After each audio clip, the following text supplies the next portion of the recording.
ഒരു മൃതദേഹം സിമന്റിനടിയിൽ അടക്കം ചെയ്യുന്നത് ദുർഗന്ധം തടയാനും ശരീരം ഫലപ്രദമായി ഒളിപ്പിക്കാനും സഹായിക്കുമെന്ന് പറയപ്പെടുന്നു. ഈ കെട്ടുകഥ പരീക്ഷിക്കുന്നതിനായി മിത്ത് ബസ്റ്റേഴ്സ് സംഘം അഴുകിത്തുടങ്ങിയ 2 പന്നിക്കുട്ടികളുടെ ശവശരീരങ്ങൾ ഒരു വലിയ കുഴിയിൽ വച്ച് അതിനു മുകളിൽ സിമന്റ് ഒഴിച്ചു. തുടക്കത്തിൽ ദുർഗന്ധം ഗണ്യമായി കുറഞ്ഞതായി അവർക്ക് മനസ്സിലാക്കാൻ സാധിച്ചു. ഈ ഫലം കൂടുതൽ മെച്ചപ്പെടുത്തുന്നതിനായി അവർ ഒരു പാളി ചരൽ, തുടർന്ന് അസ്ഫാൾട്ട്, അതിനുശേഷം വീണ്ടും ഒരു പാളി സിമന്റ് എന്നിവ ചേർത്തപ്പോൾ മണമേതാണ്ട് പൂർണ്ണമായും ഇല്ലാതായി. എങ്കിലും ഈ ഫലം വഞ്ചനാപരമായിരുന്നു. ഓക്സിജൻ രഹിതമായ അന്തരീക്ഷം അനേറോബിക് ബാക്ടീരിയകൾക്ക്, അതായത് ഓക്സിജൻ ഇല്ലാതെ വളരുന്ന ബാക്ടീരിയകൾക്ക് വളരാൻ അവസരം നൽകി.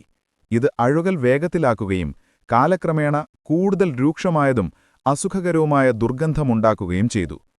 കൂടാതെ അഴുകുന്ന ശരീരത്തിൽ നിന്ന് പുറത്തുവരുന്ന ഓക്സിജൻ, മീഥെയ്ൻ, അമോണിയ തുടങ്ങിയ വാതകങ്ങൾ സിമന്റിലൂടെ ഊർന്നിറങ്ങുകയും സംരക്ഷണ മാസ്കുകൾ വെച്ചാൽ പോലും ശ്രദ്ധിക്കാവുന്നത്ര മണമുണ്ടാക്കുകയും ചെയ്തു. അതുകൊണ്ട് ഈ രീതിക്ക് താൽക്കാലികമായി മാത്രമേ ദുർഗന്ധവും ശരീരവും ഒളിപ്പിക്കാൻ കഴിയൂ, എന്നാൽ അവസാനം ഈ അടക്കം ചെയ്ത സ്ഥലം കണ്ടെത്താൻ സാധിക്കുന്നതായി മാറും.